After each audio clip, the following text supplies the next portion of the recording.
ಎಲ್ಲರಿಗೂ ನಮಸ್ಕಾರ. Welcome back to my channel. ಇವತ್ತಿನ ರೆಸಿಪಿ ಬಂದು ಮೂಲಂಗಿ ಸಾಂಬಾರ್. ಇದನ್ನು ಯಾವ ರೀತಿ ನಾವು ಕ್ವಿಕ್ಕಾಗಿ ಮಾಡ್ಕೊಳ್ಳೋದು ಅನ್ನೋದನ್ನು ತಿಳ್ಕೊಳ್ಳೋಣ. ಅದಕ್ಕಿಂತ ಮುಂಚೆ ಯಾರೆಲ್ಲ ನನ್ನ ಚಾನಲ್ನ ಇನ್ನು ಸಬ್ಸ್ಕ್ರೈಬ್ ಮಾಡದೆ ನೋಡ್ತಾ ಇದ್ದೀರಾ, ಪ್ಲೀಸ್ ಸಬ್ಸ್ಕ್ರೈಬ್ ಮಾಡಿ, ನನ್ನ ಚಾನಲ್ನ ಸಪೋರ್ಟ್ ಮಾಡಿ. ನಾನು ಹಾಕುವಂಥ ರೆಸಿಪೀಸ್ ಇಷ್ಟ ಆಯಿತು ಅಂದರೆ ಒಂದು ಲೈಕ್ ಮಾಡಿ, ನಿಮ್ಮ ಫ್ರೆಂಡ್ಸಿಗೆ ಶೇರ್ ಮಾಡಿ. ಇದನ್ನು ಯಾವ ರೀತಿ ಕ್ವಿಕ್ಕಾಗಿ ಮಾಡ್ಕೊಳ್ಳೋದು ಅಂತ ನೋಡೋಣ. ಮೊದಲನೇದಾಗಿ ಇದಕ್ಕೆ ಯಾವೆಲ್ಲ ಇಂಗ್ರೀಡಿಯೆಂಟ್ಸ್ ಬೇಕು ಅನ್ನೋದನ್ನು ತಿಳ್ಕೊಳ್ಳೋಣ. ತುಂಬಾ ಕಡಿಮೆ ಸಾಮಾನುಗಳನ್ನ ಬಳಸಿ ನಾವು ಮೂಲಂಗಿ ಸಾಂಬಾರನ್ನ ಮಾಡ್ತಿರೋದು. ನಾನು ಮೊದಲನೇದಾಗಿ 2 ಮೂಲಂಗಿನ ತೊಳೆದು ಸಣ್ಣದಾಗಿ ಕಟ್ ಮಾಡಿಟ್ಕೊಂಡಿದ್ದೀನಿ. ಬೇಳೆಕಾಳನ್ನ ನಾನು ಮುಂಚೆನೇ ನೆನೆ ಹಾಕಿದ್ದೀನಿ. 1 ಅವರ್ ಅಥವಾ ಒಂದು ಹಾಫ್ ಆನ್ ಅವರ್ ಆದರೂ ನೆನಿಬೇಕು. ಇನ್ನು ಕಾಯಿ, ಟೊಮ್ಯಾಟೊ ಇದಿಷ್ಟು ಮಸಾಲೆಗೆ ನಾನು ಸ್ವಲ್ಪ ಕಾಯಿ, 2 ಟೊಮ್ಯಾಟೊ, ಬೆಳ್ಳುಳ್ಳಿ, ಕೊತ್ತಂಬರಿ ಸೊಪ್ಪು ಹಾಗೂ ಹುರ್ಗಡ್ಲೆ ತೊಗೊಂಡಿದ್ದೀನಿ. ಇದಿಷ್ಟು ಸಾಂಬಾರು ಮಸಾಲೆಗೋಸ್ಕರ. ಇನ್ನು ಒಗ್ಗರಣೆಗೆ ಉದ್ದುದ್ದಾಗಿ ಹೆಚ್ಚಿರೋವಂಥ ಈರುಳ್ಳಿ, 3ರಿಂದ 4 ಕರಿಬೇವು ತೊಗೊಂಡಿದ್ದೀನಿ. ಇದಿಷ್ಟು ಮೂಲಂಗಿ ಸಾಂಬಾರಿಗೆ ಬೇಕಾಗಿರೋಂಥ ಸಾಮಗ್ರಿಗಳು. ಬನ್ನಿ ಇವಾಗ ಹೇಗೆ ಮಾಡೋದು ಅಂತ ನೋಡೋಣ. ಮೊದಲು ಮಸಾಲೆ ರುಬ್ಕೊಳ್ಳೋಣ. ಕಾಯಿ, ಟೊಮ್ಯಾಟೊ, ಬೆಳ್ಳುಳ್ಳಿ, ಹುರ್ಗಡ್ಲೆ ಹಾಗೂ ಕೊತ್ತಂಬರಿ ಸೊಪ್ಪು ಇದಿಷ್ಟು ನಾನು ತೊಗೊಂಡಿರೋಂಥ ಮಸಾಲೆ. 2 ಟೊಮ್ಯಾಟೊ ತೊಗೊಳ್ಳಿ. ಹುಳಿ ಟೊಮ್ಯಾಟೊ ಆದರೆ ಸಾಂಬಾರು ತುಂಬಾ ರುಚಿಯಾಗಿರುತ್ತೆ. ಇನ್ನು ಇದಕ್ಕೆ ಸ್ವಲ್ಪ ನೀರನ್ನು ಸೇರಿಸ್ಕೊಂಡು ಇದನ್ನು ಸ್ಮೂತಾಗಿ ಗ್ರೈಂಡ್ ಮಾಡ್ಕೋಬೇಕು.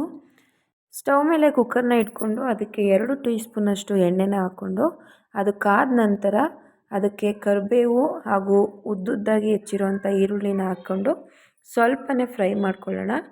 2ರಿಂದ 3 ಸೆಕೆಂಡು ಎಣ್ಣೆ ಕಾದ ನಂತರ ಇದನ್ನು ಫ್ರೈ ಮಾಡಿದ್ರೆ ಸಾಕು. ನೆಕ್ಸ್ಟ್ ಇದಕ್ಕೆ ನಾವು ಕಟ್ ಮಾಡಿಕೊಂಡು ತೊಳೆದಿರೋವಂಥ ಮೂಲಂಗಿನ ಇದಕ್ಕೆ ಸೇರಿಸ್ಕೊಂಡು ಅದರ ಹಸಿ ವಾಸನೆ ಹೋಗೋವರೆಗೆ ಫ್ರೈ ಮಾಡಬೇಕು. ಫ್ರೈ ಮಾಡಿದ ನಂತರ ಇದಕ್ಕೆ ರುಬ್ಬಿರೋ ಅಂಥ ಮಸಾಲೆನ ಸೇರಿಸ್ಕೊಂಡು ಅದನ್ನು ಕೂಡ ಚೆನ್ನಾಗಿ ಮಿಕ್ಸ್ ಮಾಡ್ಕೊಳ್ಳಿ. ನೆಕ್ಸ್ಟ್ ಇದಕ್ಕೆ ನಾನು 1 ಟೇಬಲ್ ಸ್ಪೂನಷ್ಟು ಸಾಂಬಾರು ಪೌಡ್ರನ್ನ ಸೇರಿಸ್ಕೊತಾ ಇದ್ದೀನಿ. ನೆನೆಸಿಟ್ಟಿರೋವಂಥ ಬೇಳೆಕಾಳನ್ನು ಸೇರಿಸಿ ಅದನ್ನು ಚೆನ್ನಾಗಿ ಮಿಕ್ಸ್ ಮಾಡ್ಕೊಳ್ಳಿ. ಇದೆಲ್ಲ ಆದಮೇಲೆ ನಾವು ಗ್ರೈಂಡ್ ಮಾಡಿರೋವಂಥ ಜಾರ್ಗೆ ಸ್ವಲ್ಪ ನೀರನ್ನು ಸೇರಿಸಿ ತೊಳೆದು ನಾವು ಇದಕ್ಕೆ ಸೇರಿಸ್ಕೊಬೋದು. ನಾನಿವತ್ತು ಮಾಡ್ತಾ ಇರೋ ಮೂಲಂಗಿ ಸಾಂಬಾರು ನನಗೆ ಗಟ್ಟಿಯಾಗಿ ಬೇಕಾಗಿರೋದ್ರಿಂದ ನಾನು ಸ್ವಲ್ಪ ಮಟ್ಟಿಗೆ ನೀರನ್ನು ಸೇರಿಸ್ಕೊತಾ ಇದ್ದೀನಿ. ಮೂಲಂಗಿ ಸಾಂಬಾರು ಯಾವತ್ತೂ ಗಟ್ಟಿಯಾಗಿದ್ದರೆ ತುಂಬಾ ರುಚಿಯಾಗಿರುತ್ತೆ. ಉಪ್ಪನ್ನು ಹಾಕಿ ಇದನ್ನು 2ರಿಂದ 3 ವಿಷಲ್ ಕೂಗಿಸ್ಕೊಂಡ್ರೆ ಸಾಕು. ಬೇಳೆಕಾಳು, ಮೂಲಂಗಿ ಎಲ್ಲ ಚೆನ್ನಾಗಿ ಬೆಂದಿರುತ್ತೆ. ಸಾಂಬಾರು ಕೂಡ ಅಷ್ಟೇ ರುಚಿಯಾಗಿರುತ್ತೆ. ಈಗ 2ರಿಂದ 3 ವಿಷಲ್ ಕೂಗಿಸ್ಕೊಂಡಿದ್ದೀನಿ ನೋಡಿ. ಇವಾಗ ಸಾಂಬಾರು ಎಷ್ಟು ತಿಕ್ಕಾಗಿರೋದು ನಿಮಗೆ ಗೊತ್ತಾಗ್ತಿದೆ, ನಾನು ತೋರಿಸ್ತಿದ್ದೀನಿ ವಿಡಿಯೋದಲ್ಲಿ. ಇದೇ ರೀತಿ ತಿಕ್ಕಾಗಿದ್ದರೆ ಮೂಲಂಗಿ ಸಾಂಬಾರು ತುಂಬಾ ರುಚಿಯಾಗಿರುತ್ತೆ.